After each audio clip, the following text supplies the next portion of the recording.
अस्सलाम वालेकुम दोस्तों, वेलकम टू एक्सेल मज़ा। आज मैं आपके साथ तीन फार्मूले शेयर करने जा रहा हूँ। एक उसमें से मैक्स है, मैक्सिमम से निकला हुआ है, मिन है, मिनिमम से है, और लेन है, लेंथ से। मैक्सिमम जो है वो जिस तरह के आपको है मैक्सिमम अमाउंट, तो हम किसी भी रेंज के अंदर मैक्सिमम अमाउंट सर्च कर सकते हैं कि इसमें सबसे बड़ी अमाउंट कितनी है। और इस तरह मिनिमम हम सबसे छोटी अमाउंट को सर्च कर सकते हैं कि सबसे छोटी अमाउंट कितनी है हमारी इस रेंज के अंदर। और फिर उसके बाद हमारा लेंथ का फार्मूला है, लेंथ से निकला हुआ है। तो हमारे एक सेल के अंदर डिजिट्स लिखे होते हैं, टेक्स्ट लिखा हुआ होता है। उस एक सेल के अंदर हमने कितने डिजिट्स लिखे हुए हैं, कितने हमारे पास टेक्स्ट है, अल्फ़ाबेटिक्स हैं, उनका काउंट कितना है, मतलब ए बी सी डी अगर हम लिखते हैं तो ये चार हो गए। अब हम एल ऐसा फार्मूला चाहिए जो हमें बताया कि सेल के अंदर कितने हमारे अल्फ़ाबेटिक्स या डिजिट्स लिखे हुए हैं। वो फार्मूला है लेन का। उसको आप इस्तेमाल करेंगे, आपको बताएगा कि इस सेल के अंदर आपने इतने करैक्टर लिख दिए हुए हैं। अब मैक्सिमम का फार्मूला और मिनिमम का फार्मूला ये एक जैसा काम करता है। लेन का फार्मूला इन दोनों से थोड़ा सा डिफरेंट है, थोड़ा सा नहीं, काफ़ी ज़्यादा डिफरेंट है, लेकिन यूज़ में भी डिफरेंट आ जाते हैं दोनों।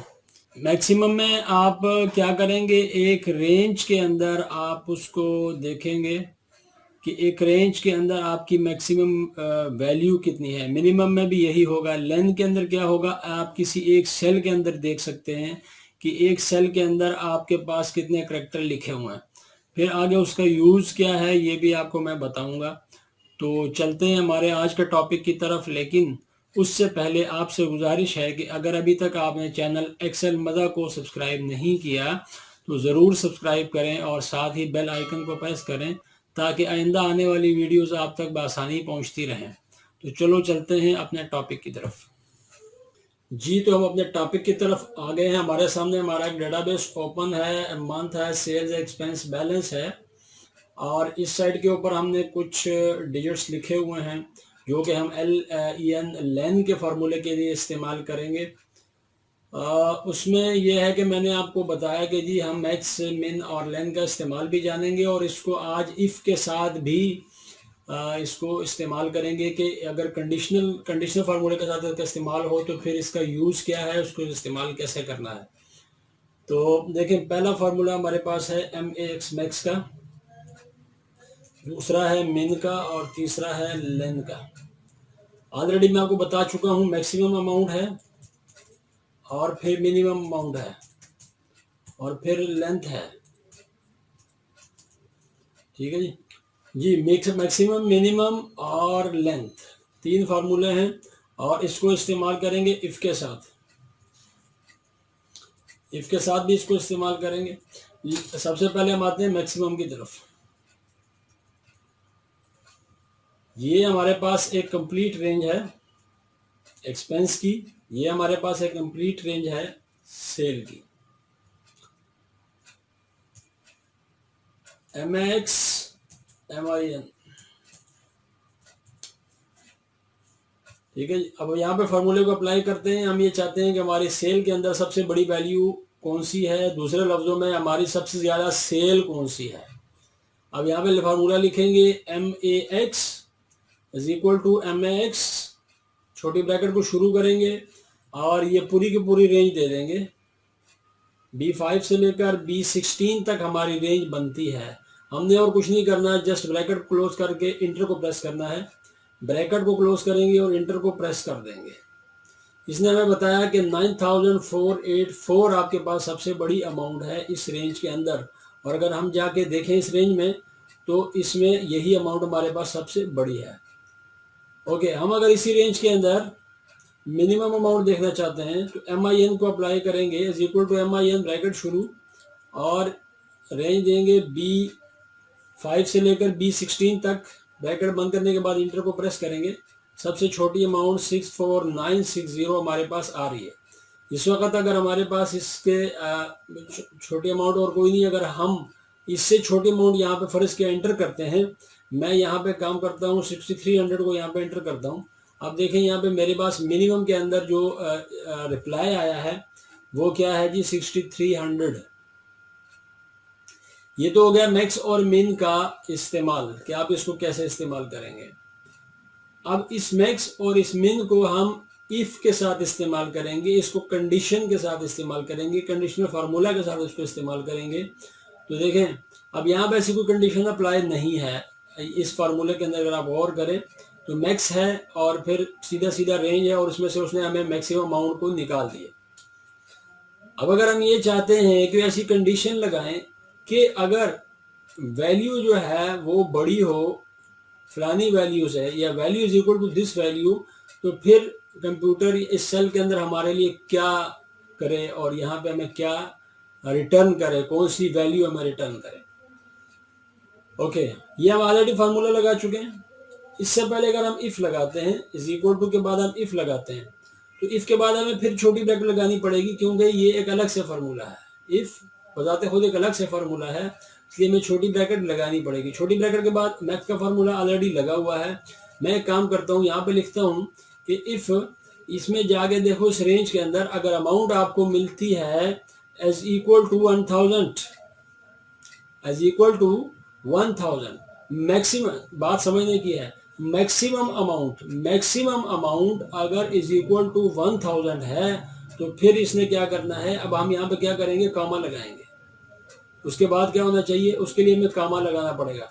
कामा लगाने के बाद हम क्या करते हैं हम कहते हैं जी यहाँ पे हमें वैल्यू रिटर्न करो, हमें वैल्यू क्या रिटर्न करो। फर्ज किया हम यहाँ पे लिख देते हैं कि जी अगर तो 1000 के इक्वल हमारी मैक्सिमम वैल्यू है तो फिर यहाँ पे लिखे जी कि जी 1000, ठीक है जी, हम इसको डबल कोट्स के अंदर लिख रहे हैं।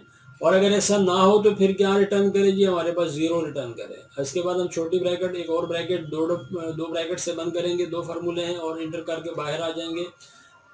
ऐसा अगर कोई मैसेज आपको आ जाता है तो आप उसको यस करके बाहर आ सकते हैं।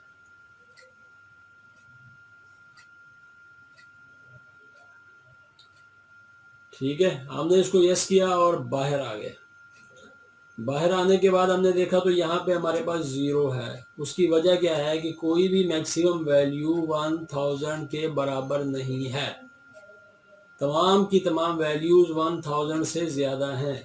अब अगर हम यहाँ पे काम करते हैं, एक और कंडीशन यहाँ पे अप्लाई करते हैं और यहाँ पे लिखते हैं G is greater than 1000, is greater than 1000, तो फिर हमारे लिए ये कंडीशन ये वाला काम करो। अब देखें यहाँ पे उसने ग्रेटर देन 1000 है, maximum value is greater than 1000 है, क्योंकि हमारे पास मैक्सिमम वैल्यू यहाँ पे क्या आ रही है 90484 और दिस इज ग्रेटर देन 1000।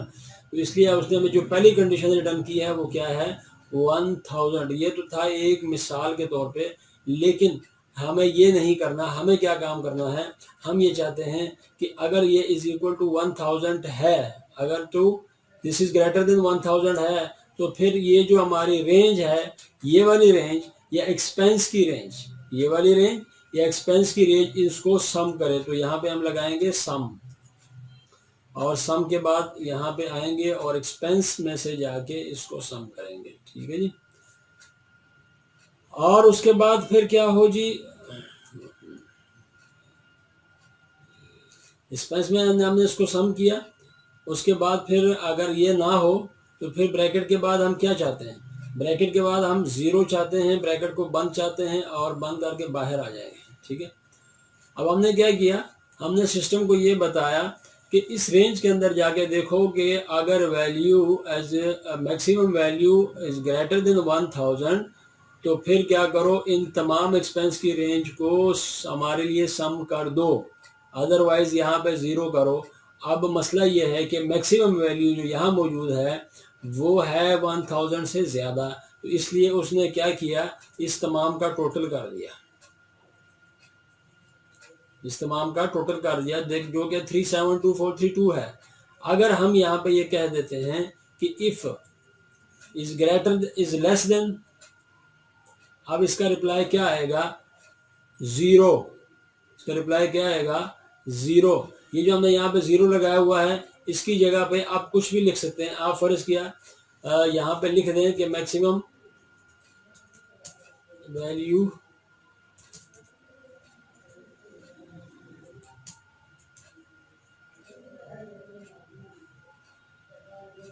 हाँ दूसरी सूरत में क्या हो कि maximum value is greater than 1000, ये हमारे लिए फिर रिटर्न करे।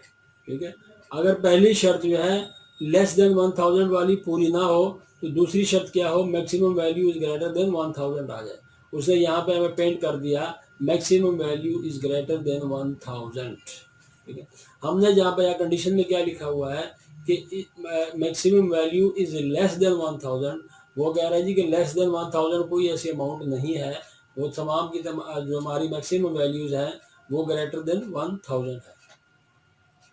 ठीक है जी, ये हो गया इसका मैक्स का इस्तेमाल इफ़ के साथ। हमने इसको इफ़ के साथ इस्तेमाल किया और इसको हम कई तरीक़ों से इस्तेमाल कर सकते हैं। हम अगर चाहें तो फिर क्या काम कर सकते हैं, ये देखें, ये हमने यहाँ पे सम लिया था इसका, अगर हम चाहें तो हम उसी का सम ले सकते हैं B5 का और B16 का, और उसके बाद फिर हम लगाएंगे यहाँ पे फ़र्ज़ किया 0, तो अभी देखें आपके पास भी यही जवाब आएगा, क्योंकि ग्रेटर देन वैल्यू जो है मैक्सिमम वैल्यू जो है वो 1000 से लेस देन नहीं है बल्कि वो ग्रेटर देन 1000 है, इसलिए उसने 0 कर दिया। अब चूंकि उसको पता चल गया है, हमारी कंडीशन चेंज हो गई है। कंडीशन में हमने कहा G maximum value, if you found the maximum value is greater than 1000, तो फिर क्या करो, इस बी का जो हमारा रेंज है, बी कॉलम के अंदर जो हमने रेंज सेलेक्ट की है इसको जाके सम कर दो, और उसने हमें सम करके दे दिया बिकॉज के the maximum value is greater than 1000। मिन का इस्तेमाल भी हम ऐसे ही कर सकते हैं। ऑलरेडी हम मिन का फार्मूला यहाँ पे लगा चुके हैं, सिर्फ तरीक़ाकार क्या है, हमने इफ़ को लगाना है, ब्रैकेट को शुरू करना है, और इसमें अगर हम फ़र्ज़ किया ये लिख दें कि is equal to minimum amount is equal to, मैं लिखता हूँ यहाँ पे 500, तो फिर क्या हो, फिर हमारे लिए इसी रेंज को सम करें। क्या करें जी, सॉरी, यहाँ पे हमने पहले सम का फार्मूला लगाना था, इसी रेंज को हमारे लिए सम करें, नहीं तो फिर यहाँ पे वैल्यू रिटर्न करें 0 की, और इसको बंद करके ब्रैकेट इंटर करके हम इसको बाहर आ जाते हैं। अब यहाँ पे हमारी कंडीशन क्या है, कोई ऐसी minimum value is equal to not is equal to 500। अगर हम यहाँ पे जाके 500 लिख देंगे तो फिर क्या करेगा, इस टोटल रेंज को यहाँ पे ये सम कर देगा। ये टोटल रेंज का सम यहाँ पे क्या बनता है, आपके सामने 781604 है, तो इसलिए उसने वहाँ पे भी 781604 लिख दिया।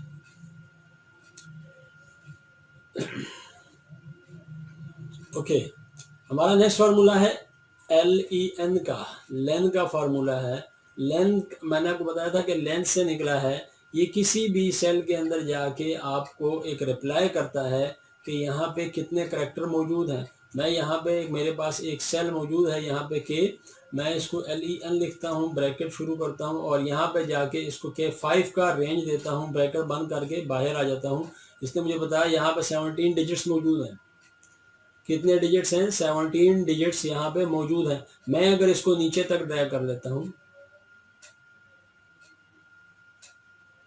अगर नीचे तक मैं ड्रैग करता हूं तो आप देखेंगे जितने जितने डिजिट्स जिस सेल के अंदर मौजूद हैं उसने हमें बता दिया कि यहाँ पे ये मौजूद हैं।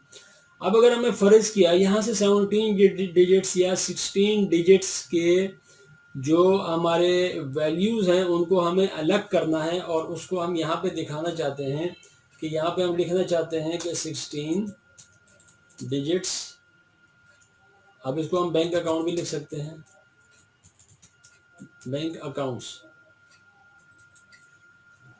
वो कौन कौन से हैं इस पूरी रेंज के अंदर, ऐसे कौन से 16 डिजिट्स के अकाउंट हैं जिनको हम बैंक अकाउंट कह सकें, वो उसके लिए हम फार्मूला हमने लगा दिया LEN का। अब हमें ये भी पता चल गया कि ये 16 है, ये 16 है, लेकिन हम ये चाहते हैं कोई ऐसा काम हो जिससे 16 डिजिट वाला अकाउंट यहाँ पे लिखा जाए और बाकी जो सेल हैं उसको खाली छोड़ दिया जाए।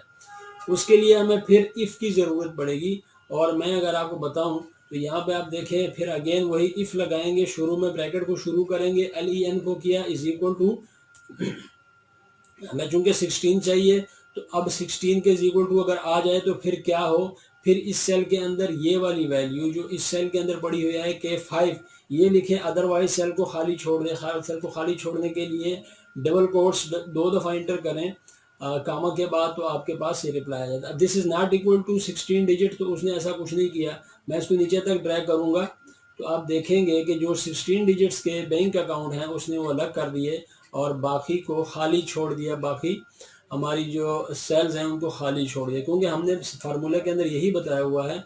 आप फार्मूले पे एक बार दोबारा गौर करें। इफ़ लेन के 5 सेल के अंदर अगर करेक्टर्स इज इक्वल टू 16 है तो के 5 के अंदर जो कुछ लिखा हुआ है वो L5 के अंदर लिखा जाए, नहीं तो फिर क्या हो, L5 को खाली छोड़ा जाए। तो सेम जब हमने फार्मूले को अप्लाई किया तो उसने यही किया कि अगर तो उसको जाके पता चला कि जी 16 डिजिट्स के बराबर है तो उसने उसको यहाँ पे लिख दिया, नहीं है तो उसने सेल को खाली छोड़ दिया। ठीक है जी, आप इसको अपने तरीके से मुख्तलिफ़ तरीक़ों से यूज़ कर सकते हैं। इफ़ के साथ भी इसका यूज़ हो सकता है और वैसे भी आप इसका यूज़ कर सकते हैं। आपकी अपनी अपनी रिक्वायरमेंट है, जो जो रिक्वायरमेंट बने उसको आप यहाँ इस फार्मूले की मदद से आप हल कर सकते हैं। तो आज के लिए मेरा ख्याल इतना ही काफ़ी है। अगर किसी की चीज़ की समझ ना आए तो आप कमेंट सेक्शन में कमेंट्स कर सकते हैं। वीडियोस को दोबारा अगेन के लाइक करें, चैनल को सब्सक्राइब करें और खुश रहें, शाद बाद रहें। अल्लाह हाफ़िज़।